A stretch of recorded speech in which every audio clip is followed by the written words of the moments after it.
You're listening to the Knowledge Archives podcast. Welcome to the Knowledge Archives podcast. We're a group of students on a mission to learn from as many different disciplines of knowledge as possible. I'm your host, Madhav Malhotra, and today I'm glad to be speaking with Dr. Vincent Geloso, Assistant Professor of Economics at King's University College in Canada.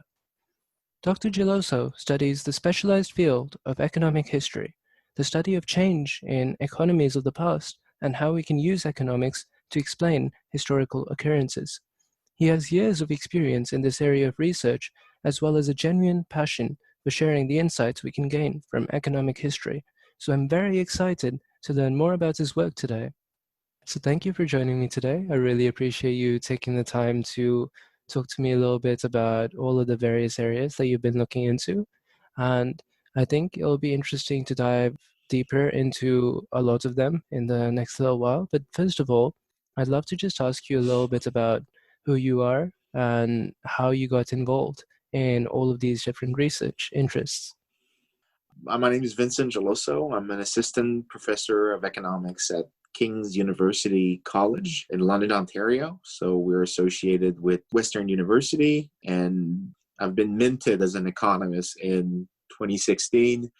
And ever since, I've been doing economic history without any apologies or excuses. It's the greatest field there is within the field of economics. All right, so that's a very passionate introduction to the field of economic history. And how did you get started with combining these two intersections? What are your passions when it comes to this? So let me take this in reverse. It started when I was an undergraduate at the University of Montreal, and I had been unsure what I wanted to do. And then I had a class with a professor, a very inspiring one, called Leonard Dudley, who specialized in economic history. And he gave the course that was known as Western economic history. And by Western, he meant Western civilization. And I had delayed taking that class until nearly the end of my undergraduate studies because I thought it was boring.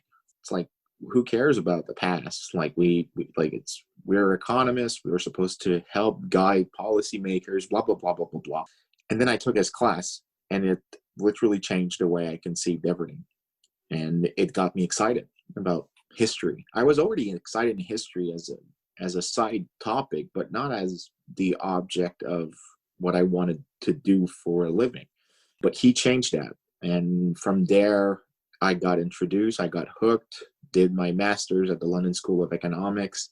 I got really hooked there because that's not a North American tradition, but it is a British tradition where universities teach economic history to their students. And sometimes, such as at the London School of Economics, there's a separate department for economic history, not history, economic history, where economists and historians cohabit together. And that created a very fertile environment for learning. And it was incredible in my view. And then I did my PhD there. And since then, it's been an easy way forward in terms of how to do it. And the reason why it was so exciting, which comes back to the first part of your question, is that we have tons and tons of economic theory. All of it is logically coherent. So they're true. When we say that demand curve slopes down, yeah, there's no way that somebody pays more for something, all else being equal, if they're going to buy more of it if the price is increased, all else being equal. No, they're not. People, if they're facing higher prices, will consume less. It's what we know. It's logically true. But it doesn't mean that that idea is relevant to explaining something that happened in the past. So if we say, why did the Americans do the American Revolution, right? We say it's because of taxes. Well, taxes how? If people were being taxed on stuff that they would not have consumed so much less of it, then okay, maybe it's not that relevant. Or if it's that they can easily respond and stop consuming the goods that are taxed, then maybe it's more relevant to rely on that particular theory. And so the part that was really, really fun about the LSE is that we didn't start from the premise that economists were wrong. We started from the premise that all economic theory, if it's logical and consistent, is true. All we have to do if we want to explain the past is ask, are they relevant to explaining that particular event or that particular process? And when you do that, there's something very exciting that happens, which is that you get to see theory in action. And not only that, so you bring it to life, true historical events. So you're kind of seeing it in a way that's much more dynamic and much more interesting and much more like in the dirty sense than you see in your classes. So you start playing with these theories and start applying them, which is in itself fascinating. But you don't only bring theory to life, you're also providing explanations about history.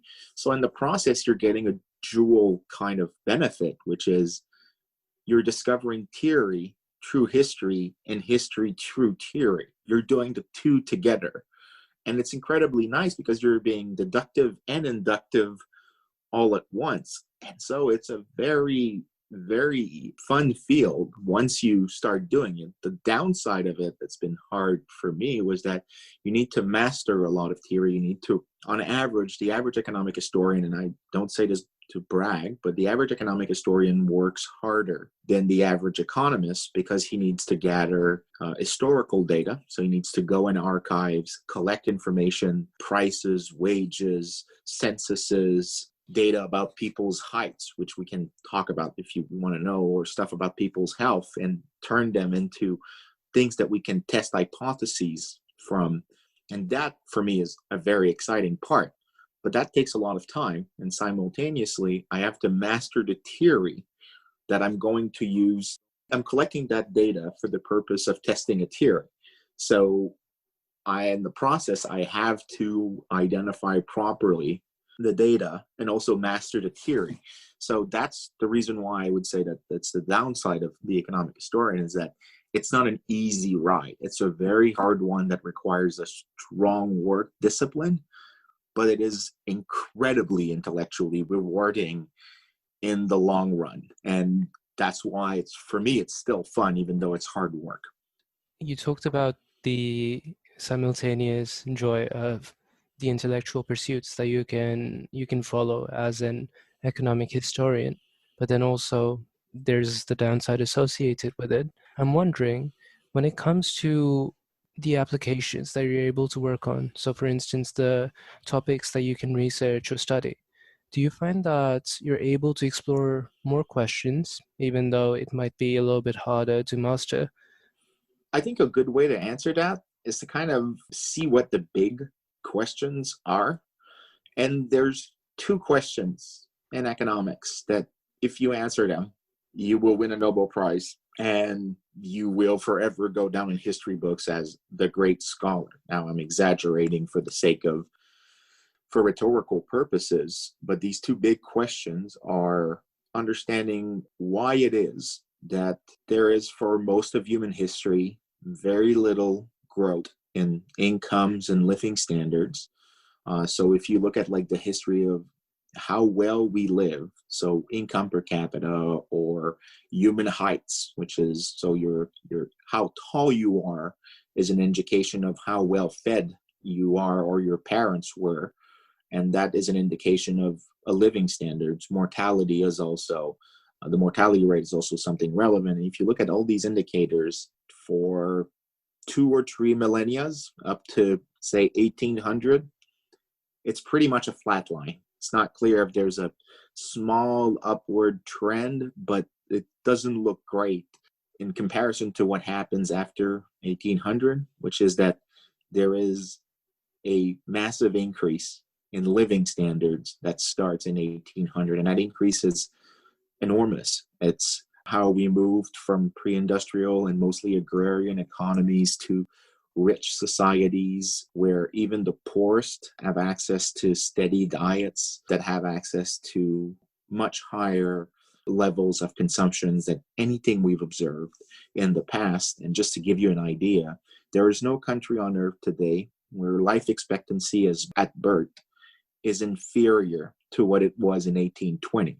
So explaining how it is that we grew rich. Because it's people think that economists try to explain poverty. That's just wrong.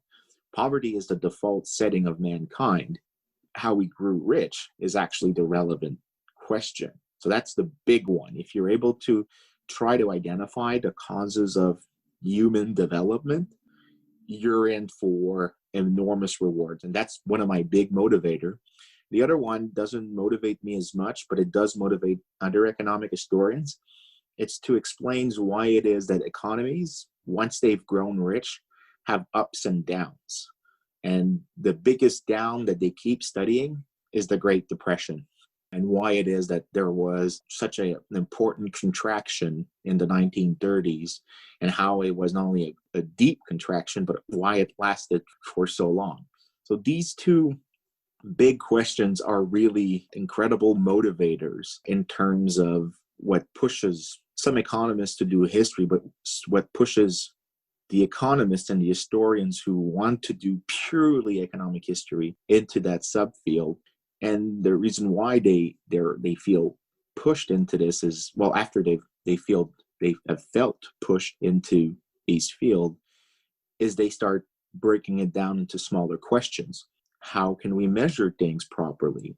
What is the role of institutions? What is the role of people's responses? And my way of venturing, at least in the first question, which is why is it that we grew fast, has been to collect information about prices, data, at least mostly regarding to Canada, about living standards before and after that big increase started. So I've mostly got into that field. My first researches were mostly about measuring things properly, or at least not necessarily properly, but better than what was available before by unveiling new information. So I spent for 3 years in religious congregation archives that had account books that had large estates and employed people, so I could get information about wages.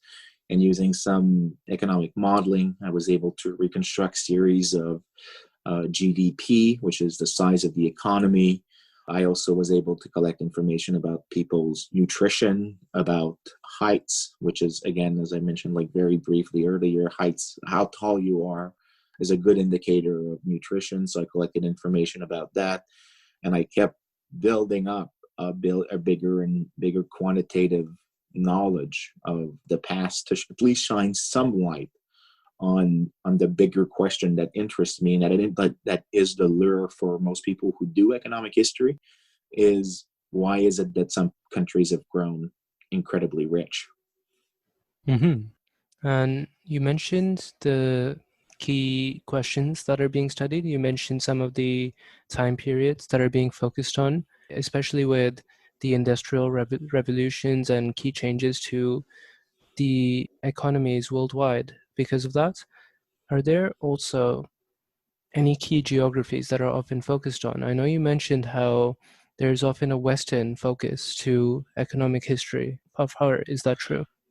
I don't think it's true without it being false. The reason why is I think a lot of people have focus on two things. Yes, there's a focus on the West, but there's actually more of a focus on the United States and Britain. And the reason why is Britain is the first to go into that big increase in living standards, and the United States follows behind and then outpaces Britain sometime in the 19th century. So there's a lot of attention given to Britain. And then if we can just like do like a quick summary of like what the data looks like, some places in the world during the 19th century, actually there's been growth everywhere in the 19th century. Overall, the vast majority of countries saw increases in living standards, but it's not the same increase for everyone. So that some countries grew much more slowly than others. And so that's the first part. That's an interesting part, is why is it that some country grew so much faster than all the others? That's the first part. And that leads some people to wonder about, for example, what we call the subtext of it is called the Great Divergence. Why is it that Latin America lags behind or started to lag behind at this point? Because if people don't notice much, but in circa 1870, 1890, Canada and Argentina are equally rich countries. And not only that, but people weren't betting on Canada becoming a super economic powerhouse. Nobody was. People actually thought Argentina had a brighter future ahead of itself. And yet today, Canada's a rich country, not the richest, but a very rich country, where living standards are exceptionally high. There is much greater living standards for the very poor. Other measures of development are life expectancy, literacy are also much higher in Canada and Argentina.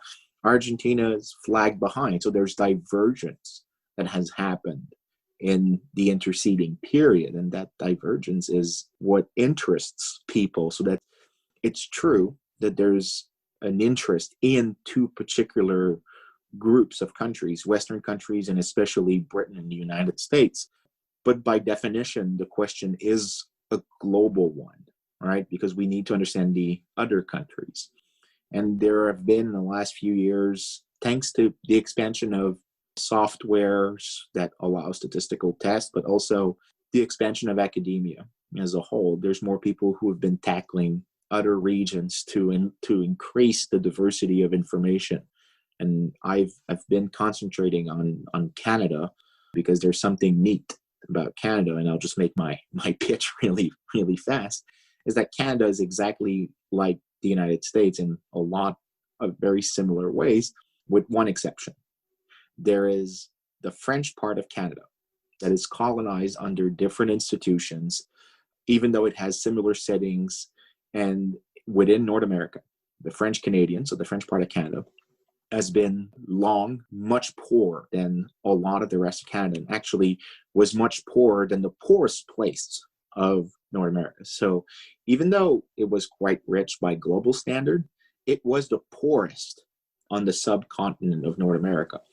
And my point in using, for example, this particular section of Canada and Canada as a whole is to argue we can use this weird exception to isolate the role of certain variables, like institutions, like the roles of laws, like the role of ethnic diversity and fractionalization. We can study the role that trade policies may have had, et cetera, or geography even, because it's a much narrower environment. And because the main exception here is that these are a group of French people under different laws, then we have fewer variables to isolate. It's just like a form of algebra, if you want, where we only have to find what X is in that equation, because all the other variables are much easier to identify because they're more or less equal across the two countries. So that's why, for example, I'm using Canada, because if I can spot the role of institutions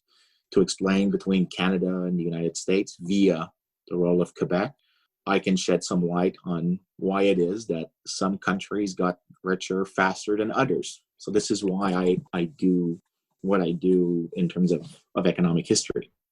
Mm-hmm. You talked about how it's often that when we look at economic history, there are these observations that make us wonder, well, what really is going on here? And there are some questions that we don't know.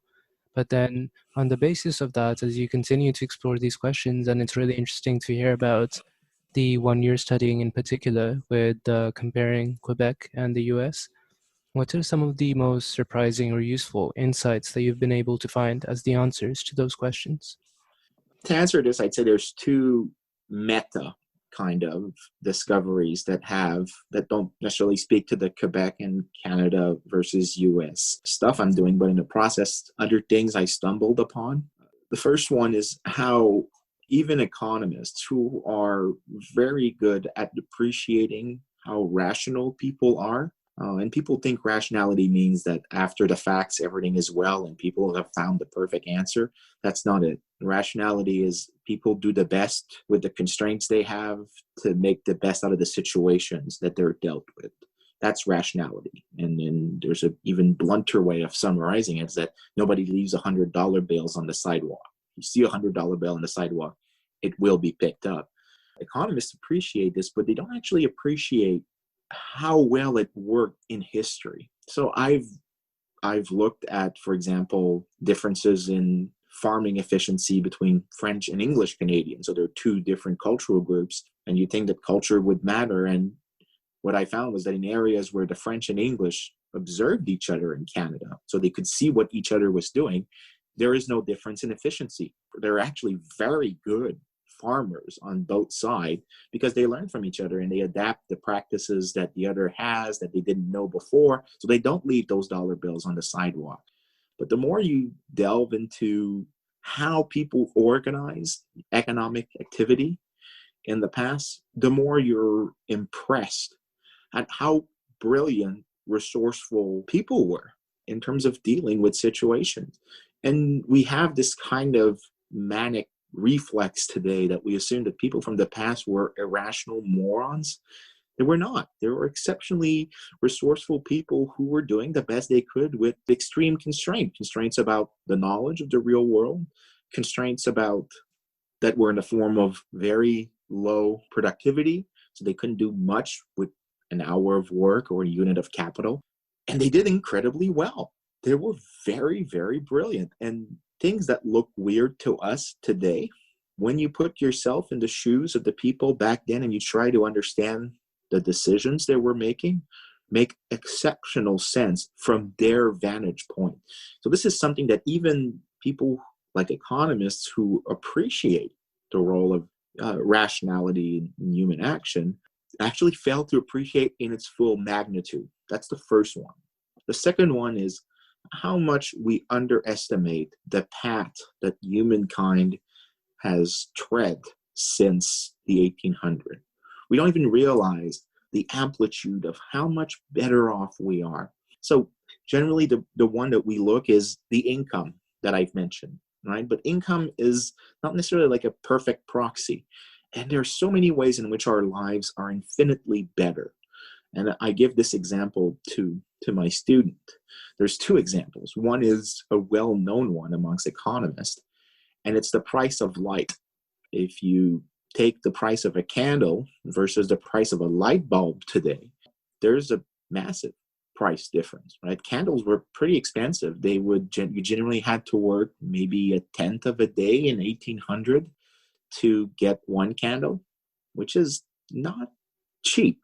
Today, you don't even need to work a quarter of an hour to earn what it needs to buy a light bulb, right? So yeah, it seems like there's an increase. And when we measure real incomes, we'll find a big increase because of that.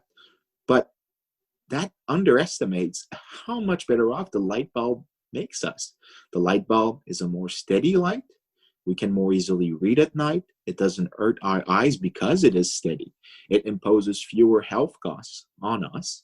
It doesn't emanate any form of indoor air pollution, which pollutes our lungs and creates reduction in our living standards in that dimension. So we're failing to capture in this how much better that good is. And there are so many examples like the light bulb that pan out that are incredible. And the second one that I'm going to mention is my favorite, and that one is less well known. And it comes from Robert Fogel, who won the Nobel in economics in 1993. And he said that the thing he thought was the most incredible was spinach. And I really mean spinach. And what he said is when he was a kid, buying spinach, his mom had to go to the market. At the market, she would buy them by the bundle. And they were still covered with dirt, right? They were still with everything. They were not packaged. They were not in a box. They were not cleaned in any way. And he said she paid something like a cent for a pound, which in today's term, given the time when he was born, the price we pay now is half that price in real terms. So once we've adjusted for inflation, but think about the difference in when she had to buy spinach. His mother, he pointed out, had to spend an hour cleaning it because spinach is incredibly hard to clean. It was actually smaller. It wouldn't last as long because you had to buy it in the bundle and you had to carry it yourself. Today you can buy it at the price I've mentioned, which is half the price it was back then in real terms again. But today it comes in a box with a seal that makes it that it stays fresh longer. So you can consume it at different times. It comes already cleaned to you, unlike his mother who had to clean it. These are exceptionally small each of them, like the light bulb thing, doesn't strike us as, just like, it doesn't count that much.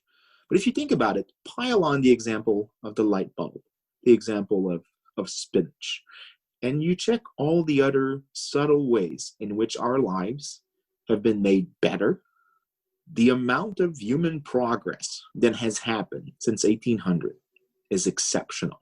And even economists who specialize in measuring how well we do and in measuring human flourishing don't even appreciate how extensive that increase is. And not only that, I will point out that there's maybe like corollary of this one, is we don't even appreciate how much better off the poor have been made. If you think about 1800, the gap in income, say I'm 10 times richer than you, all right?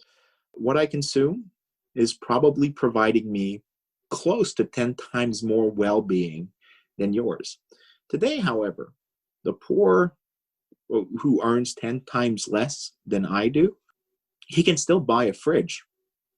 And the difference in my refrigerator as a rich person and his refrigerator doesn't reflect the same gap in well-being.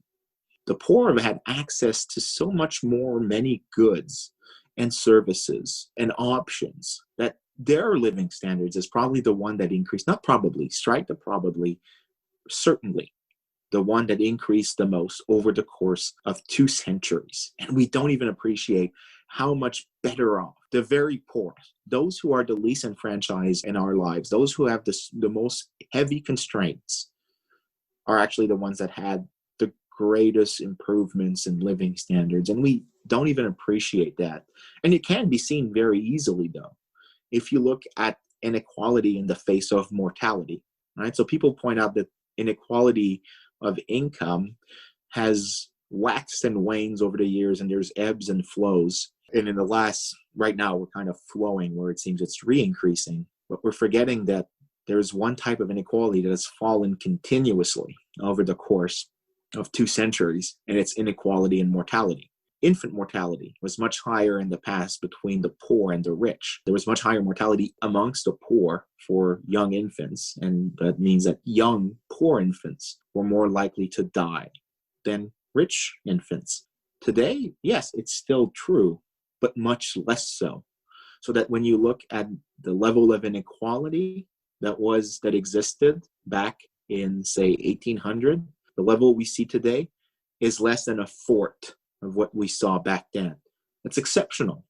And that is still a conservative way of looking at it, in the sense that we're understating how much of an improvement mankind has enjoyed. Now, I'm not saying that the future is all rosy and great. I'm not trying to adopt like some form of what we call Whiggish view of history, where everything is bound to increase continually.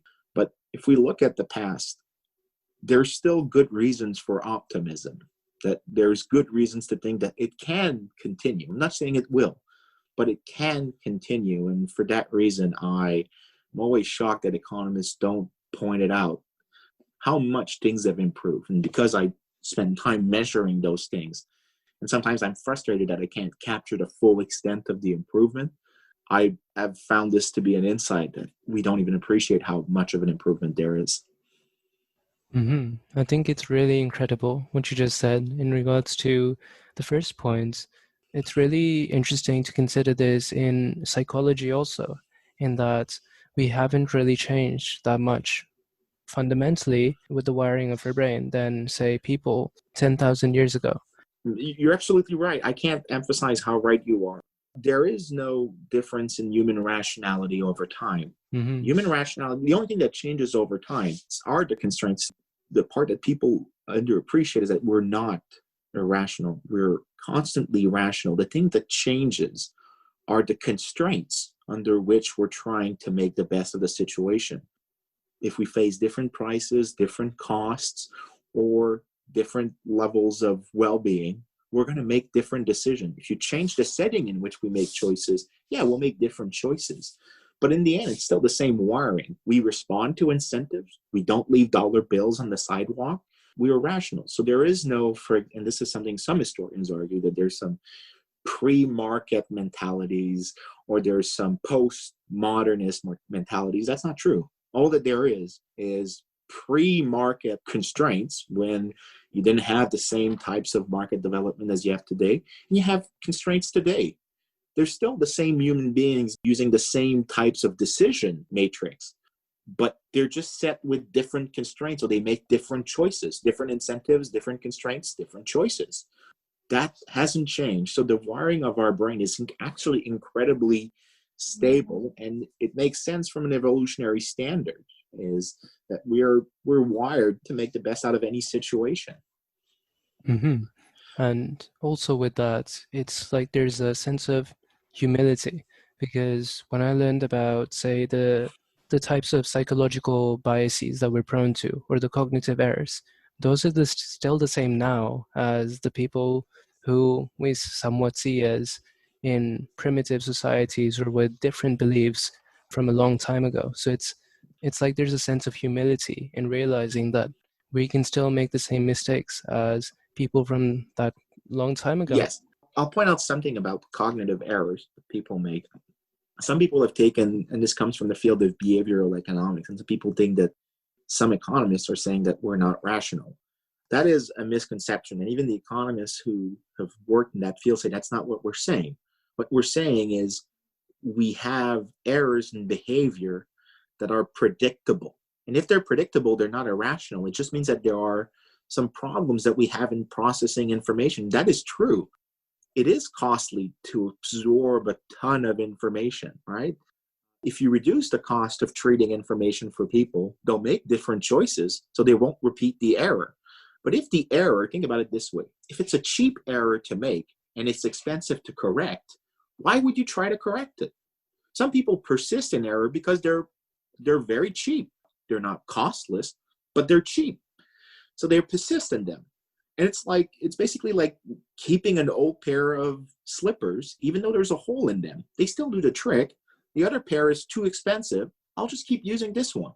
Doesn't mean it's great, but people do the best with the situations they have. The idea of rationality, and that's the part that brings the most humility, is that the only thing that makes people change their behavior is changes in the constraints, in the trade-offs, in the opportunity cost, in the way that they conceive the choices they make. If you change some of the settings in which they make choices, you'll change their choices. But calling people irrational because they make errors is foolish, because errors are not, sometimes actually errors are rational. Mm-hmm. And in regards to this, that comes to your second point. When it comes to the case for optimism, it reminds me of people like Steven Pinker or Hans Rosling. I remember watching Hans Rosling explain like a similar thing, where his example was the case of the washing machine instead of spinach or the other goods. Yes. But I think it's really important to see these examples of people like Steven Pinker or Hans Rosling point out that one of our cognitive biases is to tend towards the negative. And when we look at the data, it's really important to see how much progress we've made, but then keep in mind that we still have to keep on doing the work to keep on making it happen. I agree. So with regards to Pinker and Rosalind, but there's also other people who are underappreciated in this conversation. There's Max Rosser, for example, of the Our World in Data project, who is an amazing communicator in that sense. But there's all the bunch of economic historians who did the work of digging for these information.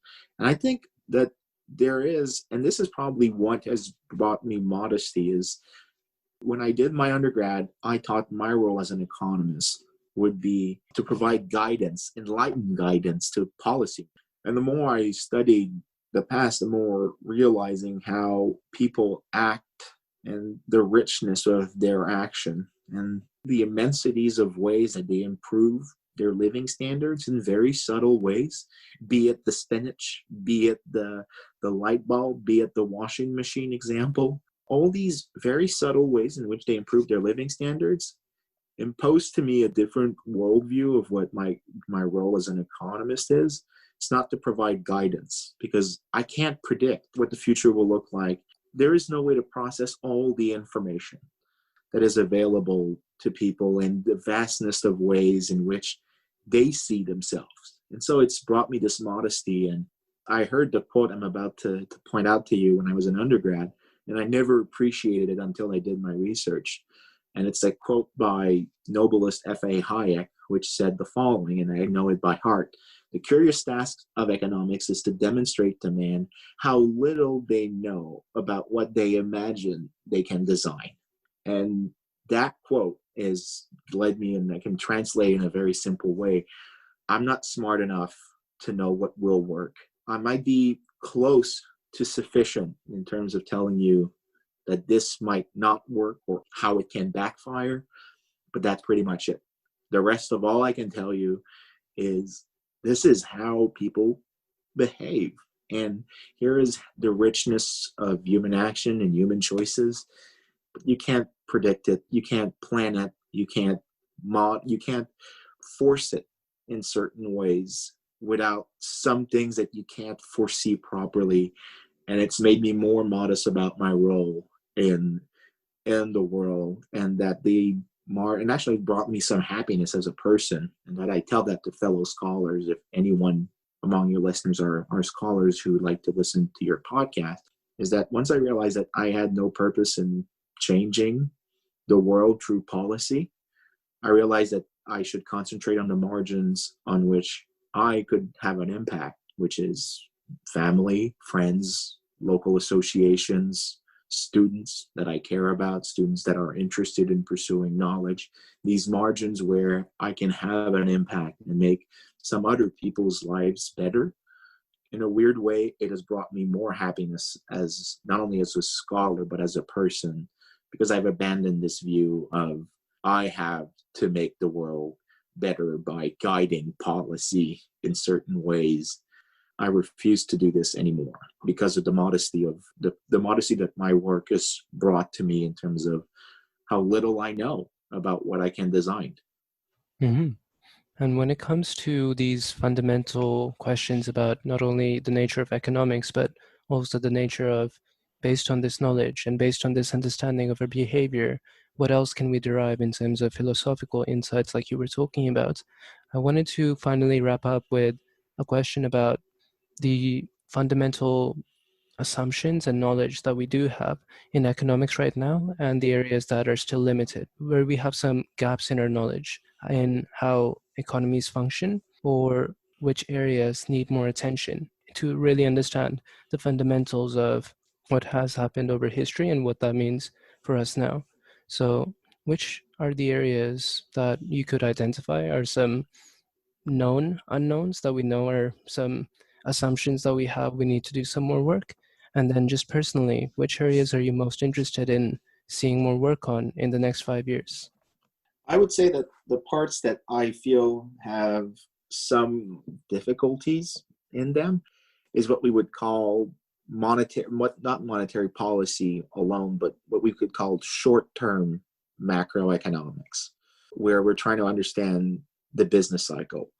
That part of economics, I find, has not progressed as much as other fields. It's not that there's not been any progress. That's not true. It's a field where there's still so much gaps in our knowledge, either because the past is not properly studied in some dimensions, but sometimes it's also because there's an incentive structure that makes it that it doesn't bequest understanding the processes. Because I think this is part of the point I would make is that I just said about the modesty part. Most of the people who work in macroeconomics are involved in policy making, and they're in a mindset where they have to provide guidance to policymakers, which is not the same as trying to understand the economies and the evolution of them and the evolution of business cycle. That leads to maybe a stray, I would say, in the object of interest for them. And that's why I feel that the field of macro, even though there has been incredible progress since, say, the 1930s, and there have been incredible efforts that have been done, still feel it's disappointing when you compare with the other fields where there have been incredible progress in our understanding. Just the field of behavioral economics tells us how much progress there have been, because now we understand the ways in which people can make errors, and we can understand and modelize error process and the correction of these errors. Works like the scientific justifications for state intervention have progressed incredibly to understand the role of the state in economic activity. These have had incredible progress since the 1950s when people like Samuelson were writing, and then other people like Ronald Coase jumped in, added some details. These have had incredible progress, but much faster than I would say in macro. So that is one area I think there is still gaps in knowledge, and I'm not bemoaning anything in terms of what's being done, but I would push for more effort, but also to abandon, and I tell this to every economist, but we have to abandon our conception that our role is to be policy guiders. We are not. We're very poor in that sense. And sometimes we should realize that we can make things worse. That's the first thing. And if you abandon this idea that we should guide policy, I think more progress could be done in that field. Now, the one field where I think I'm excited that there's progress in are the relationship between health and growth. So that means that how do we understand the interactions between economic development and improvements in health outcomes? And that one is much harder because the relationships are not always direct between health and income. Sometimes they're very indirect. Sometimes they're latent, so they take decades to materialize. And sometimes they're contradictory because it relates to the role of institutions. I'll just give like a quick example of my research on Cuba. I have 3 or 4 papers published on Cuban healthcare. The latest was in the British Medical Journal, so I'm mentioning it because it's accessible freely online to people. And I explained that Cuba has an exceptionally low level of infant mortality because it's part of the incentives of the rulers, because the rulers are using healthcare in that sector to collect information about the population and control the population. So in essence, what it does is that level of coercion that they have does lead to lower mortality.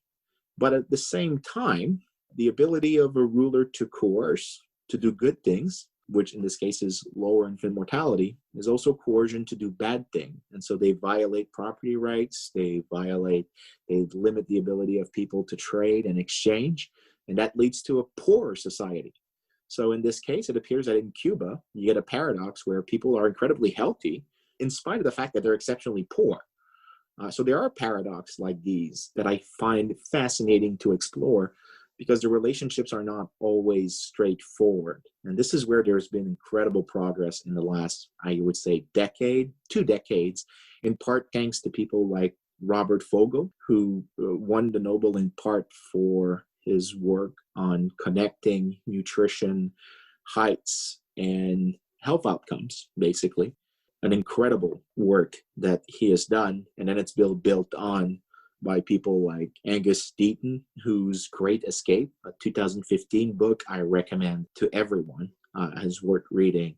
The works of these 2 guys have heralded a fascinating era of study of the role of the connection between economic living standards, if we say material living standards, and biological living standard, which we would define as health, heights, mortality, et cetera, nutrition, all of these aspects that are other dimensions of what we would call well-being. And that, I think, is where I'm excited about where the research is going. Mm-hmm. And on that note of sharing some of the interesting areas to look into for people who are curious about this field, just wanted to finally ask you, if people were curious to learn more about your work and all the examples you've shared, where might they go? There are 2 places: my website, www.vincentgeloso.com. So Geloso is Geloso, and my Twitter account, Vincent Geloso, in one word. And I don't do any politics. I refuse to engage in politics. So all my Twitter is entirely research related. So I tweet about recent articles that I'm reading, older articles that I've discovered, books that I buy to share with people on certain topics, comments about research or research questions. So people who are just interested in pure economic history or economics or social history can follow me on my Twitter account where I talk about this. I don't do punditry. I refuse to do it, largely because I leave that to people who have more comfort and more arrogance than I do. All right. Well, I think it'll be great for people who are curious to learn more about your work there. And I just appreciated you taking the time to record this extended podcast and just showcase all of the interesting details of economic history. And it's really amazing to realize how there are passionate people like you making an impact through sharing this kind of knowledge with the students that you have at your college and then also with institutions like the LSE. So thank you for sharing all those details today. It's a pleasure.